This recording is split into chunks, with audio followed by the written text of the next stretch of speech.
नमस्कार, मैं श्रेया और आप देख रहे हैं सिटी पोस्ट लाइव। आज नीतीश कैबिनेट की बैठक खत्म हो चुकी है, जिसमें 12 एजेंडों पर कुल मोहर लगाए गए हैं। क्या कुछ नया आने वाला है, क्या कुछ बदलाव होने वाले हैं, ये सब हम आपको इस रिपोर्ट में बताएंगे। और हम आपको ये भी बता दें कि कई प्रशासनिक स्वीकृति और खर्च पर भी मुहर लगे हैं। तो पहले आप ये सुने कि क्या कुछ नया होने वाला है। मंत्रिपरिषद ने कुछ महत्वपूर्ण निर्णय लिए हैं, जिसके बारे में मैं जानकारी देना चाहूँगा। बिहार राज्य खेल प्राधिकरण के memorandum of society and rules and regulation की स्वीकृति दी गई।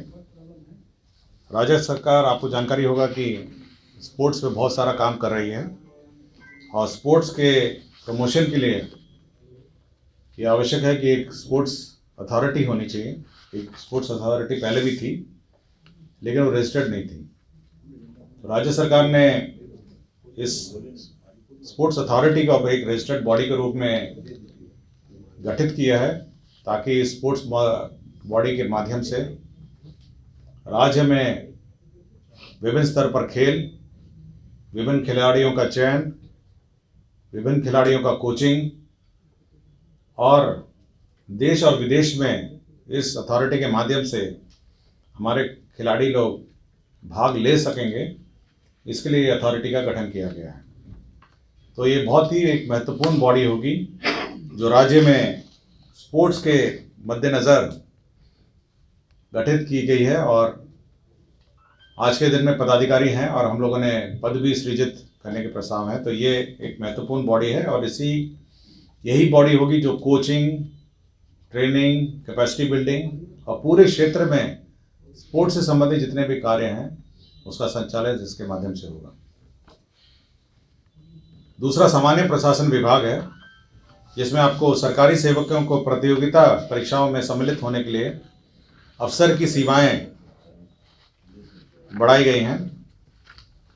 मैं जो प्रस्ताव है मैं पढ़ देता हूं, जिस पर स्वीकृति दी है, ताकि इसमें कोई कंफ्यूजन नहीं हो।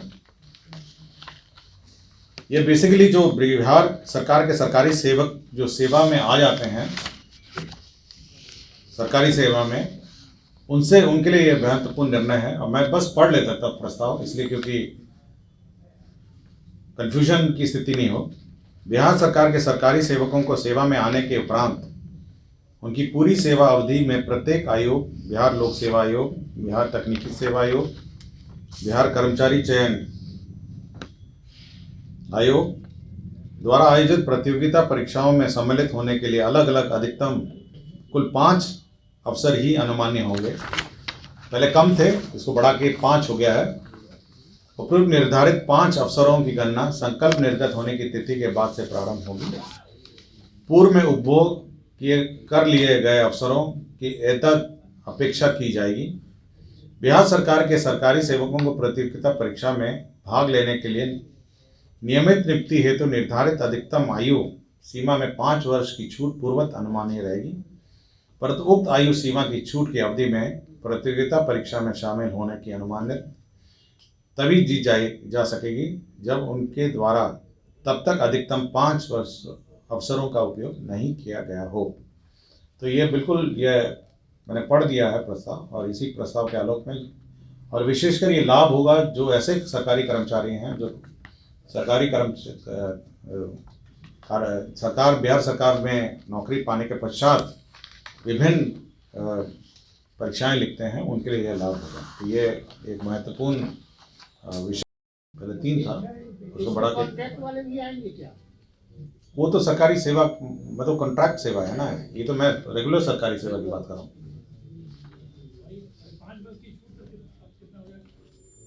5 वर्ष, पहले 5 वर्ष ही था, पहले 5 था, अभी 5 है। अवसर 3 थे केवल, ठीक है। 3 को बढ़ा के 5 किया गया। मैं इसलिए पढ़ दिया हूं ताकि कंफ्यूजन की स्थिति नहीं हो। तीसरा है बिहार नगर पालिका प्लास्टिक अपशिष्ट प्रबंधन संशोधन मॉडल उपविधि 2022 की स्वीकृति के संबंध में। तो ये एक महत्वपूर्ण निर्णय है जो सिंगल यूज प्लास्टिक जिसको कहते हैं। आपको याद होगा कि बिहार सरकार ने जो भारत सरकार द्वारा निर्धारित 2016 में जो नियमावली बनाई थी, उसके आलोक में 2018 में बिहार सरकार ने बनाई। 2021 में भारत सरकार ने नियमावली बनाई। अब उसी के आलोक में 2022 में बिहार सरकार ने अपनी नियमावली बनाई। जैसे सभी बाकी तो रूटीन मैटर हैं, जिसमें रिटर्न है, फाइल है, उसका डिक्लेरेशन सब है। जो सबसे महत्वपूर्ण इसमें इशू है वो है फाइन का, मतलब जुर्माना का। और जुर्माना हर चीज़ के लिए है।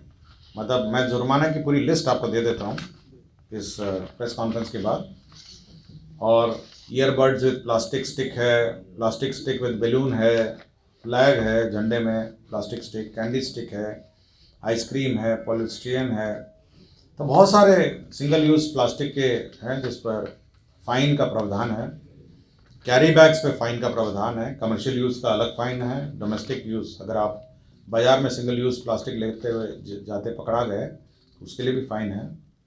और बहुत सारी कमोडिटीज़ हैं जो सिंगल यूज़ प्लास्टिक्स में है। मैं आपको ये पूरी फ़ाइन की लिस्ट जो है मैं आपके दर्शक और आपके अखबार के जानकारी के लिए, और बहुत सारे फ़ाइन है, मतलब 5,000 से लेके 2,000 है सिंगल, पहला ऑफेंस 5,000 है, कुछ में 1,500 से 3,500 है, कुछ में 100 रुपये से 500 रुपये। डोमेस्टिक यूज़र जो आम तौर पे आप जो पब्लिक है, अगर पहली बार पकड़ा गए तो 100 रुपये है, दूसरे बार पकड़ा है तो 200 है, और तीसरे बार पकड़ा है तो 500 है। इवन हाँ, पब्लिक अगर आप अपना सिंगल यूज़ प्लास्टिक इस्तेमाल करते हुए नज़र आए, फाइन का नहीं था, हाँ बैन हो गया था, इसका फाइन का मैं बता रहा हूँ। उस पर भी है, कमर्शियल यूज़ पे 1,500 रुपये का फाइन है, 2,500 रुपये, 3,500 है। और पल्स सृजन के प्रस्ताव हैं विज्ञान एवं प्रौद्योगिकी विभाग। इसमें भागलपुर अभियंत्रण महाविद्यालय, भागलपुर में कंप्यूटर साइंस एवं इंजीनियरिंग के 5 पाठ्यक्रम हैं। इसमें शैक्षणिक और गैर शैक्षणिक पदों का सृजन है। गया अभियंत्रण महाविद्यालय एवं दरभंगा अभियंत्रण महाविद्यालय में भी कंप्यूटर साइंस एंड इंजीनियरिंग के पद सृजित हैं। और 9 पद हैं कुल, 5 हैं ये भागलपुर के हैं, दरभंगा और गया के 9 पद हैं, 9 पद हैं। तो ये एक पद सृजन का प्रस्ताव है। विज्ञान प्रौद्योगिकी विभाग का फिर एक और है, दरभंगा अभियंत्रण महाविद्यालय में फायर टेक्नोलॉजी एंड सेफ्टी पाठ्यक्रम के 12 पद हैं। बख्तियारपुर अभियंत्रण महाविद्यालय बख्तियारपुर में फायर टेक्नोलॉजी के ये कुल 18 पद हैं। तो ये सभी पद जो शैक्षणिक और गैर शैक्षणिक मिला के, तो ये पद सृजन का है। माननीय उच्च न्यायालय में भी जो स्थापना है, उनके बेंच सेक्रेटरी 64 पद स्वीकृत है, उसमें से 10 को उत्क्रमित करते हुए बेंच सेक्रेटरी सर्वक के पुनर्गठन के संबंध में निर्णय लिया गया है। आपको याद होगा पिछली बार कुछ कैबिनेट के पूर्व डॉशने मस्कुलर डिस्ट्रॉफी पर, DMD पर सरकार ने निर्णय लिया था, और इसमें इलाज के लिए भी सरकार ने एक स्कीम बनाई थी।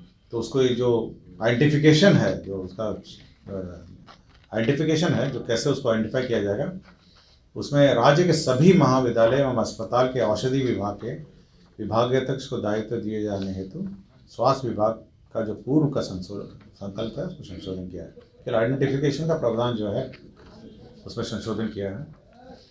पटना चिकित्सा महाविद्यालय PMCH के परिसर में ये 132-33 kVA बटा 33 kVA का ग्रीन GIS ग्रिड उपकेंद्र, ये अपने में एक बहुत यूनिक ग्रिड उपकेंद्र होगा। जो PMCH, आपको याद होगा करीब 6,000 करोड़ का PMCH बन रहा है, उसके परिसर में ये grid substation green GIS design पे बनेगा।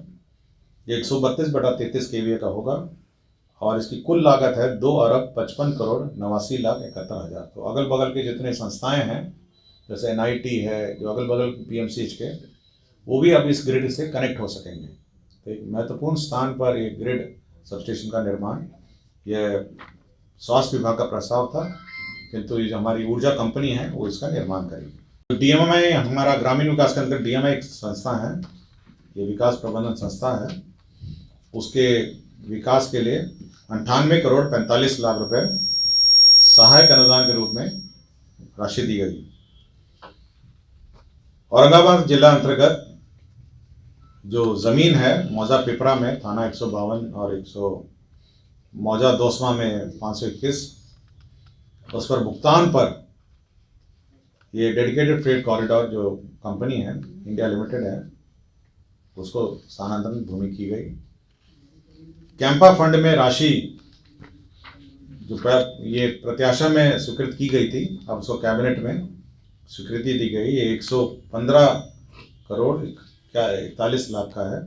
ये कैंपा है, कंपनसेटरी फॉरेस्टेशन की योजनाएं हैं उसके अंतर्गत ये स्वीकृति दी गई थी। तो इतने ही एजेंडा हैं जिस पर आज निर्णय हुआ, जिसकी जानकारी मैंने आपको दी।